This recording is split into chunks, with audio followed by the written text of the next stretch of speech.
There's a difference between a chat and a conversation. You have a conversation with your best mate, your brother, your sister, your mum, your dad, your partner, your children. You have a chat with people that you're kind of just like catching up with. You mate, yeah. You're going to ask me how I am. I'm going to tell you how I am. You're going to say, yeah, good. That's a chat. Don't have chats with your clients. You want to have conversations with your clients because you really want to understand them and that market and what they're doing and what their pain points are.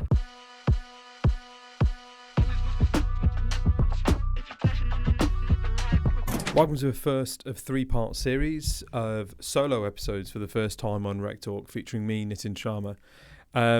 Look, the reason behind this is that actually I've had a lot of individuals reach out who listen to the podcast, who tune in week after week, and they want to know things that they can do, get a bit of advice, get a bit of inspiration on kind of the market that they're currently operating in.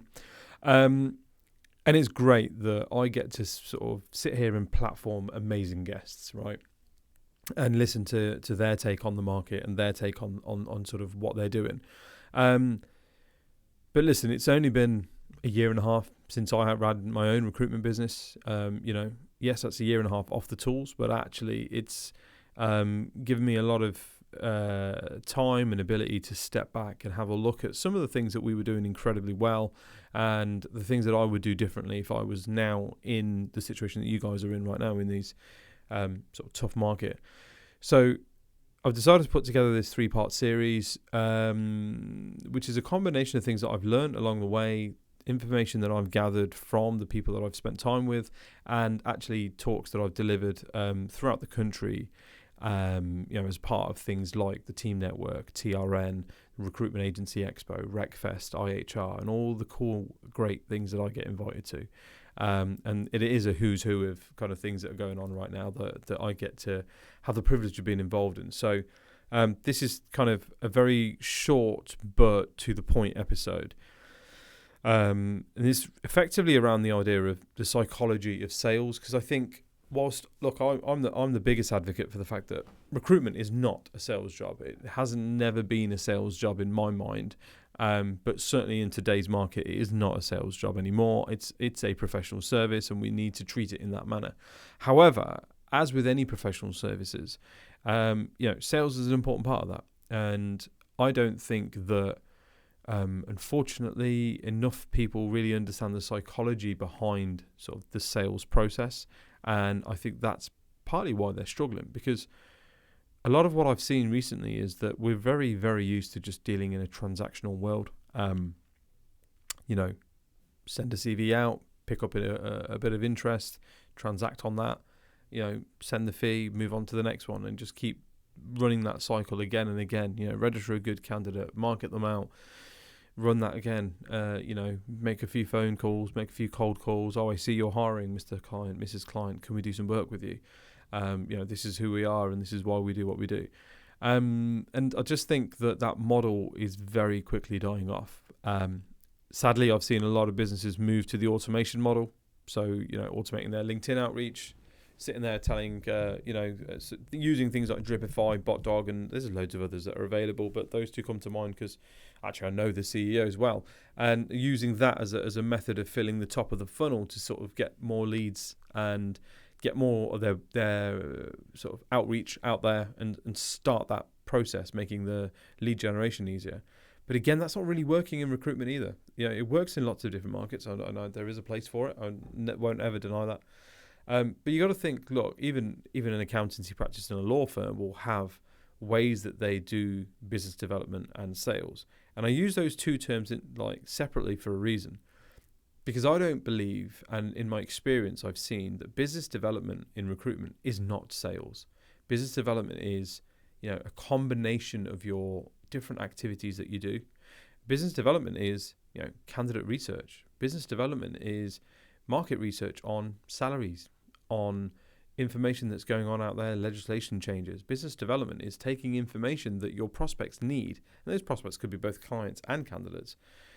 Taking information and bringing it to their attention, that's business development. A marketing campaign is business development.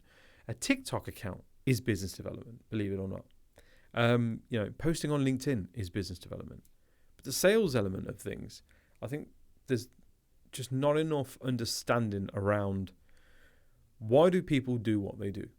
So let's talk about that, because I talk a lot about on this podcast about, the old adage in sales is people buy from people. I think that's bullshit. I don't believe it. It's not true, because everybody will be selling everything to everybody, right? And that's just obviously not happening right now. It's not people buy from people. It's people buy from people like them, or people buy from people they like, right? I'll say that again. People buy from people like them, or people buy from people they like. And that's it. It's a likability factor or a relatability factor. So when you're speaking to prospects, and these, again, I use the word prospects on purpose because actually we spend a lot of time talking about sales, and we'd like to spend a lot of time talking about sales to clients, but actually you should also be selling to your candidates, not selling jobs and vacancies to those candidates. No, selling yourself to those candidates, because candidates back out of processes. Candidates let you down. Candidates decide not to turn up to interviews, and candidates decide not to turn up on the start date. And that's all down to the fact that actually they haven't bought into you. They didn't like you, or it didn't feel like they were like you. Take that into a client's perspective. And I'm not talking about pitching to the client at this minute in time. I'm talking about their world. We've all had situations where we've sent a short list of people and, we think actually on paper, this candidate is the one. And then they go through in their interview process, and then we're gobsmacked when they're like, no, that one looked great on paper, but actually this one's the one I like. Generally speaking, and the research shows us, most businesses don't hire the perfect person for the job, because let's be honest, the perfect person doesn't exist. Usually they have sort of a 76 to 78% kind of fit for the business. And these are stats that were taken out from sort of talent acquisition leaders and HR leaders I've spent time with, which makes a lot of sense, because actually these guys are being hired, or these people are being hired into businesses to spend 35 to 40 hours a week with this line manager or this team. And what's the thing that we always hear? Culture fit, culture fit, culture fit. This is the culture we drive. This is the culture we have. What is that? What is that? Do I like this person, or are the team like this person? Is this person going to fit in? So when our clients are hiring, not based on just skill set and just academic fit or skill set fit, if our clients are hiring based on the fact that they like this person, or they feel like they are like this person, that tells you a lot, or should tell you a lot, about how the psychology of hiring works. And this is why I truly don't believe that AI will completely replace the recruitment process. I don't believe that an AI selection process through CVs is going to work long term, because the fact of the matter is a CV will never tell you the fundamental reason for why people buy, which is, do I like you, or am I like you? Is there a likability factor or a relatability factor to this individual? And an AI can't script that and can't assess that through a CV, definitely, but through interviews and things like that, no, because that's a personal thing. So if we believe what I'm saying, and we know that actually, no, people buy from people they like, and people buy from people like them, and that's it. It's one or the other, and you're never going to win if that relatability or likability doesn't exist. Well, then you've got to kind of think, okay, well, then why are my clients dealing with me, right? And again, at this point, I'm not talking about transactional recruitment. So if you're sitting there saying, well, I've got clients who work with me, and I've got clients that will give me vacancies, but they don't like me and I don't like them. Yeah, that's a transactional relationship, right? That's fine. I didn't like every cashier that I met at Tesco's, but guess what? Automated tills came in. So if that's your recruitment model, and that's how you believe that you're making money and will continue to make money, well, listen, self-service checkouts are coming in recruitment as well. So those relationships will not last. If you think about your truly embedded relationships, these clients, they're not stupid. These people are not dumb. They don't see you as, oh, you are the absolute pinnacle of recruitment. There is not a single person on this planet that can do recruitment better than you. They're usually because they like you, or they feel they are like you. This person's got a bit of tenacity. This person reminds me of a young me. And young me is not an accountant sat in PwC. I'm sure there's probably somebody called that, but this person reminds me of my son, my daughter, my wife, my cousins, my best friend, my old teacher. Could be anything. That relatability factor. That, I relate this person to this person, and therefore by default, for whatever reason, I don't know why, I like them, I trust them. Or I like this person. This person tells me how it is. They're struggling to fill a job, they tell me. They're struggling to find a shortlist, they tell me. And listen, a likability based on trust isn't saying to Mr. Client, Mrs. Client, you're not paying enough. Well, no one's ever paying enough. Let's be honest. Everyone's always asking for too much. Let's be honest. Think about the last thing you bought. Did you want to pay the full price for it? And if you could get away with paying less, would you have paid less? Absolutely. One of the biggest purchases we make in our lives is our homes. Do we try and negotiate on that, or do we go, no, the seller wants this much money, so I will give this much money out of respect for that? No, you all try it, right? We all try it. Which brings me on to actually that psychology of the buying process. This is really, really important to understand, because I think this, if you can understand this, it will fundamentally shift how you position your recruitment business to people. People buy based on an emotion.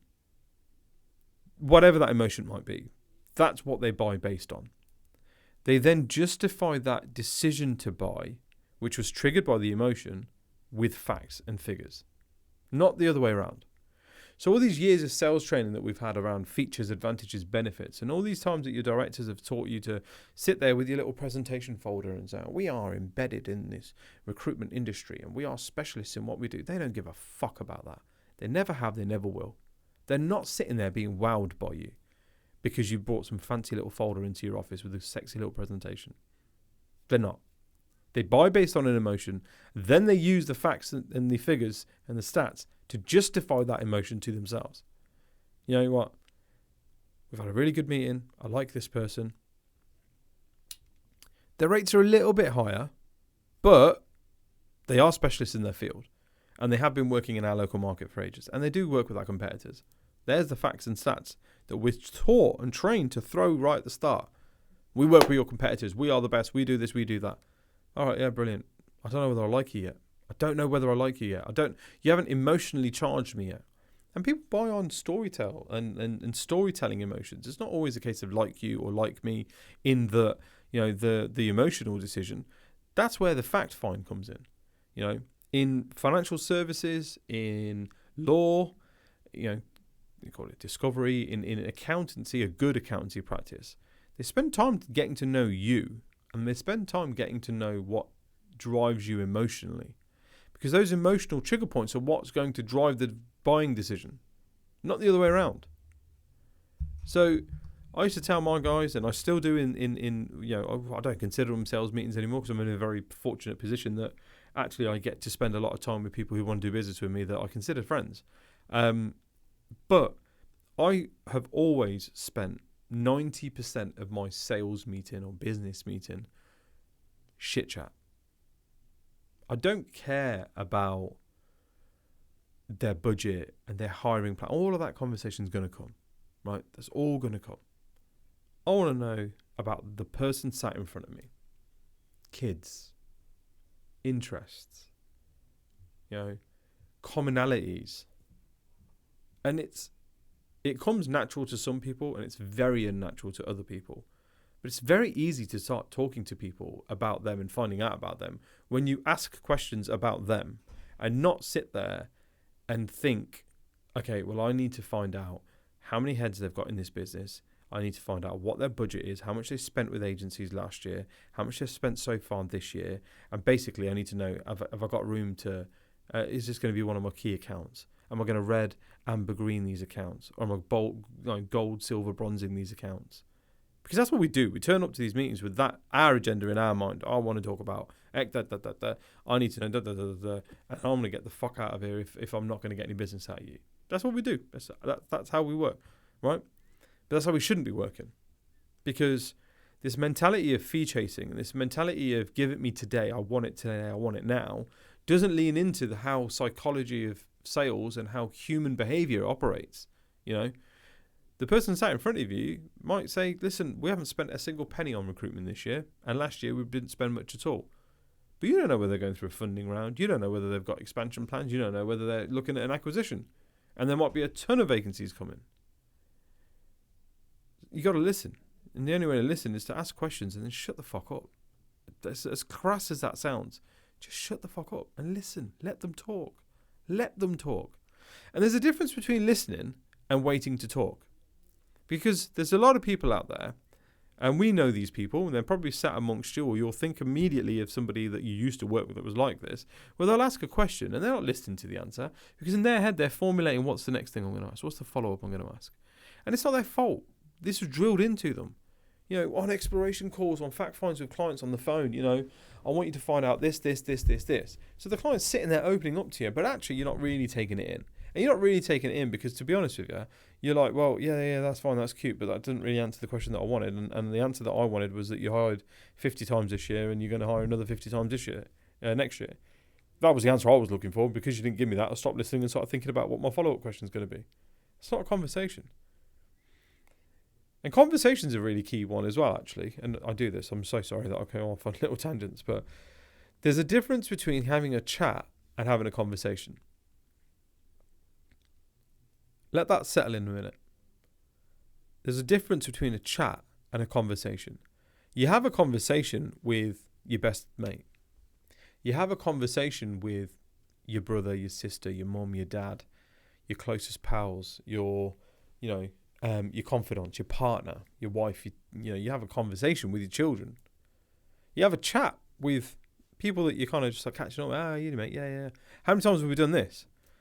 How's it going, mate? Yeah, good, mate. You? Yeah, not bad. How about you? You don't even listen. We're just literally just like formalities here, bro. I've just got to say hello to you. You got to say hello to me. You're going to ask me how I am. I'm going to tell you how I am. You're going to say, yeah, good. All right, cool, man. Good to see you. Anyway, see you later. Right? That's a chat. Don't have chats with your clients.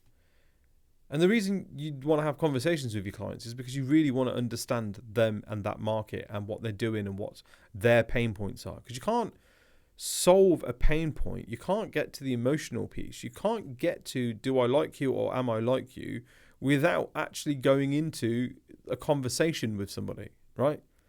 And that's therefore not a case of doing 50 fucking BD calls a day.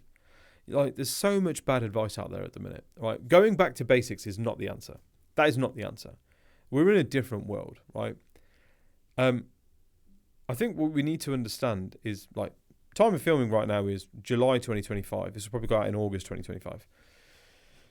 We are closer to 2050 than we are or were to 2000, right?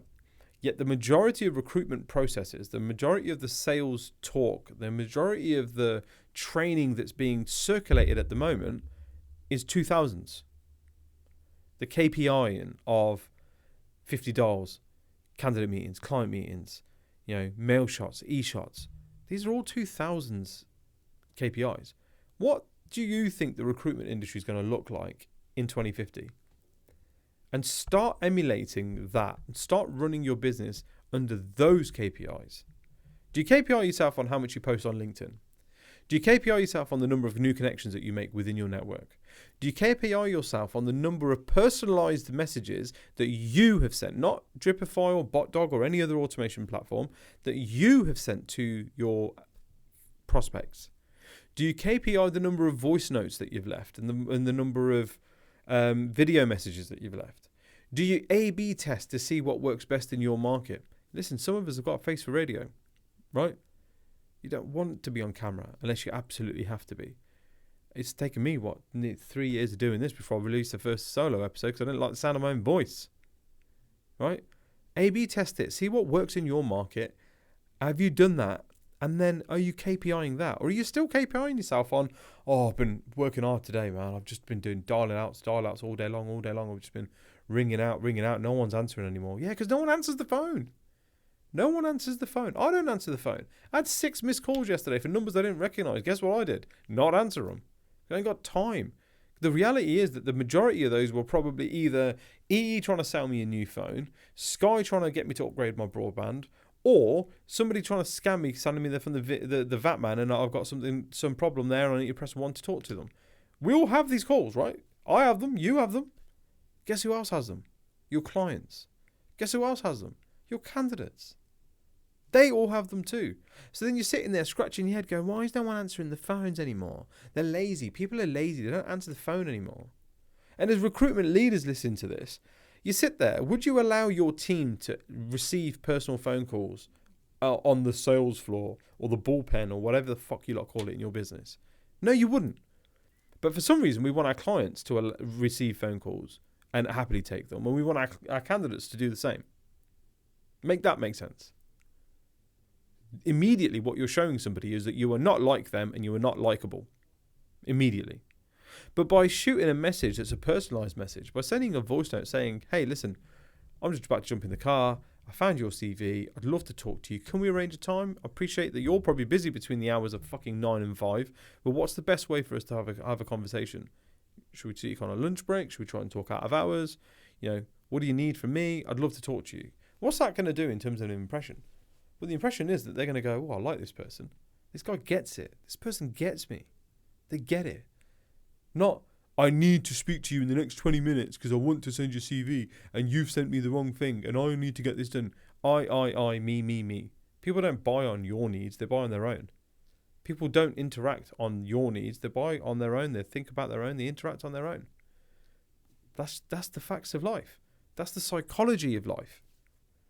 So we need to start doing this. We need to start thinking about what do people and humans behave like outside of the work environment, and how and when can I capitalize on these things, and how can I position myself and capitalize on the business model that I'm running to be where they need me to be when they need me to be there.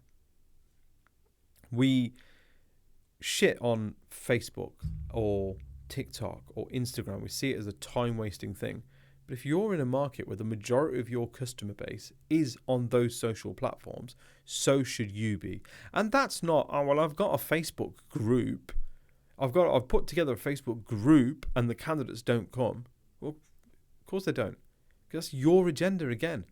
You're trying to pen in a bunch of candidates in a fence. Oh, I want you lot, and then when I want you, I'll come and get you. Where's the value in that? Why don't you try thinking about your market, creating valuable content that is valuable to the people in your market, and helping and getting involved in your communities in your market. Just because you're a recruiter, you want to say you're a specialist recruiter. Well, fuck me, be specialist. Go to the events, go to the workshops, go to the roundtables, turn up on the webinars. That's all business development. It's not sales, it's business development. But you guys need to be doing business development right now, not sales. Not sales. Because right now, I see a lot of agencies are making the same mistakes that I made, where the market was tough and conditions were tough, and we went from we've got embedded relationships, but fuck those. We need fees. We need fees, and we start going after low hanging fruit, and then the low hanging fruit turns into rotten fruit that's fallen on the floor, and you're picking it up anyway, and you're like, wow, I'm hungry, I'm gonna eat it. I can tell you from experience, your business will fail. You will not survive. You will not make it through on that type of business. And does it not make more sense to spend a week doing fun, interesting shit, meeting fun, interesting people, putting the best version of yourself out there, be it on social, be it face-to-face, whatever, and actually having fun and enjoying your job and enjoying the week and still not making a fee, than to sit there for an entire week blasting 50 calls a day, getting told to fuck off by gatekeepers, not getting anywhere, and still not making any money, and still not making a fee? Is it not more soothing for the soul? I can tell you from experience, and from firm experience, when you start enjoying what you're doing, the revenue will come. It will come. Because what you're doing is you're creating little baby steps of giving value, and you keep giving value. And you're planting these little seeds along the way. And it might be a week, 2 weeks, 6 weeks, 8 weeks, a month, half a year before you get back round to there again. But those seeds have grown now. They're ready to be harvested. We talk about in sales, because again, recruitment's not a sales job. This is why this theory does not work. Hunters and farmers. Oh, I need hunters in my business. I need farmers in my business. You don't. What you need is people who know how to plant seeds and harvest. You need harvesters in your business now. That's what you need. You need people who can put the best version of themselves out in a public domain and attract the attention of your prospects Because they're all out there. They're all looking. They're just not looking at you. That's the truth. So think about the psychology of behavior, how people work, how people operate, how people do things. How do you do things? What was the last thing you bought? And why did you buy that? You know? Did you go, I need a new car, I need a cheap insurance, I need it to be ULEZ, I need all these stats and facts and figures. Oh, that leaves me with these 3 cars. I need to pick an MG, a Vauxhall, or I need to pick a Dacia. Or did you go, do you know what, I really like the look of that new Mercedes. I really like the look of that new BMW. I'll go and test drive it. And then you test drive and you're like, I really do like this. I really do like this. And it's cheaper than on the insurance than my current one. And the road tax is cheaper because it's a newer vehicle. It's not ULEZ, but to be honest, like, I can live with that because I don't go into ULEZ zones that often. So that's not a big deal. But I do really like this, and that's a benefit because of this. Does that sound familiar? Now put that in the work environment, in the recruitment industry, and what we do for a living. What do you think your clients are doing when they're looking at CVs and they're like, yeah, look, these CVs look good, let's have a chat with them. And then they meet these 3 candidates and they're like, yeah, you know, but I did really like that 3rd candidate. I don't know, there was just something about them, really liked them. You want the best opportunity to do that, you need to understand these prospects. Okay, how? How are you going to get to a point where you're sending shortlists? Because a lot of you are struggling to pick up vacancies right now. Well, because you're only ringing about vacancies. HR and TA leaders won't tell you this. I will tell you this because I speak to them on roundtables and networking events all the time. Around 60 to 70% of vacancies in any large business don't make it on job boards. They haven't got the budget, first of all, to be posting on job boards all the time and every vacancy they've got. And they ain't got the time to keep putting it onto their websites because that's, again, time consuming, right? The majority of vacancies never see the light of day. So if all you're doing is doing live lead chasing, well, you're missing out on the majority of the jobs that are out there at the minute. So of course you're going to sit there and be like, oh, vacancies are a bit light this month. Oh, things are slowing down. Yeah, for you. You know, and you go, oh, well, you know, these people don't want to use agencies. Yeah, they don't want to use you. Because you're only calling them when you want something. Hey, you've got a job that I can recruit for. And the problem with that, it's not your fault because actually as a business, that's how you were taught, right? Go and chase the live vacancies and then do a bit of business development. Do a bit of business development, but always go after the live stuff because we need the live stuff today. You guys are running your own businesses now. You guys need to be thinking longer term. You want to be going, this is the market I operate in. You're the type of client I want to be working with. Can we just have a conversation? I can figure out what type of things that you are maybe lacking at the moment that I can help you with. Employment rights bill. Do you know about that? Do you know what's going on with that? Let me put you in touch with people. Oh, okay. Yeah, that's nice, yeah. I'm hosting a live webinar. Would you like to come on and learn about that? Mr. CEO, founder, owner, manager of this business that doesn't have a HR person. Would you like to know about the employment rights bill and how that's going to impact you? Because what I've managed to do is I've managed to work with, you know, my umbrella company who are going to give us a half an hour of their time for an Ask Me Anything. You should jump on and actually bring more people that you know that should jump on as well. Don't charge them. Don't be like, oh, well, and it's 50 quid a ticket and oh, I'll make a little money there. Stop that mentality. Stop that mentality today. Deliver value to your prospects without the need for a transaction there and then. The revenue will come because you'll be building up what I call an emotional bank account with them. You'll be depositing into that emotional bank account without taking out. And it gets to such a point where they go, actually, do you know what? I feel like I need to owe you something now. Talk to your dad, talk to your granddad, you know, talk to our elders. They'll tell you. Business is done on the golf course is what they used to say. Business is done based on networking. Business is done based on favors. I'm going to do this for you so that you do something for me later. I'm going to do this for you and you're going to do something for me later. In fact, I don't need something from you, but this person does. And I owe this person something. So let me do a little intro and you can do that. Sound familiar? Right? That's how business is done. And it's still done that way. There's just a layer of tech around it now, which makes life a lot easier because actually you can have friends and you can have connections and you can have contacts all around the world. So start thinking about how do people work? How do people work? Because because you're in a people-focused business. We'll leave it there for this episode. I'm hoping this was helpful, and you'll tune into the 2 others that I'm going to be dropping. I want to thank you all for kind of coming on this journey with me, to be honest with you. I didn't think in a million years that I would be fortunate enough to be making a living out of doing this. And that's all down to the fact that you guys, week in, week out, tune in, you listen, you interact, you send me messages, you pull me to the side at events and tell me that you love listening. And I genuinely really appreciate it. And I do this, episodes like this, despite the anxiety of sitting in the front of a camera on my own without a guest to kind of anchor me and someone to bounce off. I do this because I care, because I don't want you to make the mistakes that I did. Because when I say that I wish I knew then what I know now, I mean it.